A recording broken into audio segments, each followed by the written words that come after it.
Selamat malam semua teman-teman semuanya. Nah, untuk project kali ini adalah tugas besar 2, yaitu project tentang pemrograman aplikasi project atau PPO ya. Nah, di sini saya akan membuat project sebuah aplikasi tracking data customer, yaitu inputan data customer lalu diproses kembali sampai data keluhan customer itu selesai. Ini merupakan aplikasi yang ada di kantor saya atau sebuah bisnis yang ada di kantor saya, seperti itu. Nah, untuk yang pertama, yang tadi dijelaskan adalah aplikasi tracking data customer. Sebelum kita memulai aplikasi ini, kita membuka dulu aplikasi login dulu sebelum kita memulai untuk penginputan datanya. Si user aplikasi akan melakukan penginputan data. Pertama adalah login dulu sebelum si user menginputan data. Dia login, setelah login selesai baru user akan menginput data keluhan. Nah, sebenarnya sebelum input data keluhan, si user akan cek dulu nih, kita tuh punya data si customer ini nggak sih gitu. Nah, kalau misalnya nggak ada, kita harus input dulu tuh data customer atau membuat new customer. Kalau misalnya sudah ada, itu langsung aja input data keluhan, lalu langsung masuk ke proses keluhan. Lalu setelah selesai proses keluhan, nah proses keluhan itu akan dibagi menjadi 3, yaitu ada bisnis, kredit, dan individu. Masing-masing mempunyai keluhan yang berbeda, makanya saya bedain. Nah, setelah proses keluhannya selesai, salah satu dipilih gitu, bisnis atau kredit atau individu. Lalu si user nih memvalidasi nih dokumen dan penginputannya.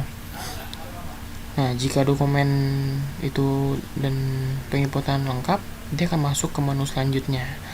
Kalau misalnya dokumen dan penginputan tidak lengkap, si user akan mengverifikasi dan konfirmasi ke nasabah ini dokumen atau laporan mau dilengkapin gak nih gitu. Kalau misalnya enggak, berarti aplikasinya tracking datanya dibatalin. Nah, ini jika misalnya dokumen sudah disubmit dan pilih bisnis, itu akan dicek permasalahannya nih ya kan. Setelah dicek permasalahannya, kita akan mencari solusinya. Nah, jika solusi ditemukan, kita akan konfirmasi ke customer. Lalu setelah konfirmasi ke customer selesai, nah si customer nih dia nerima nggak nih solusi yang diberikan. Kalau misalnya dia nggak terima, artinya kita harus balik lagi ke cek permasalahannya sudah sesuai atau belum sama solusi yang akan kita sampaikan. Kalau misalnya solusinya tidak sesuai, kalau misalnya sesuai, dia akan langsung masuk ke penginputan solusi lalu tracking selesai. Sama juga seperti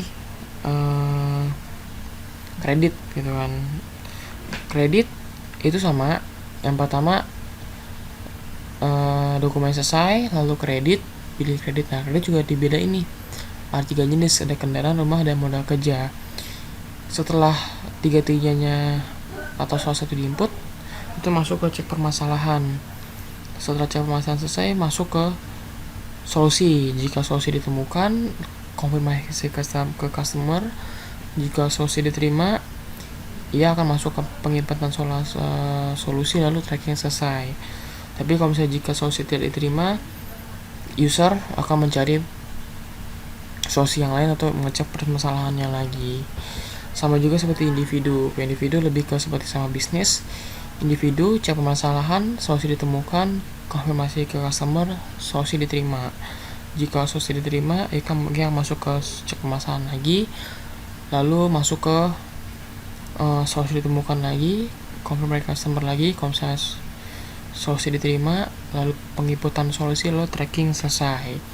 Nah, berikut adalah gambaran tentang aplikasi yang akan saya buat. Kurang lebih flow-nya seperti itu, teman-teman. Jadi sebenarnya lebih ke input data keluhan nasabah atau customer aja sih gitu. Jadi si user bisa lihat dan customer atau nasabah pun bisa konfirmasi kalau misalnya keluhannya itu sudah selesai atau belum melalui ID customer yang kita atau ID klien akan kita kasih gitu teman-teman.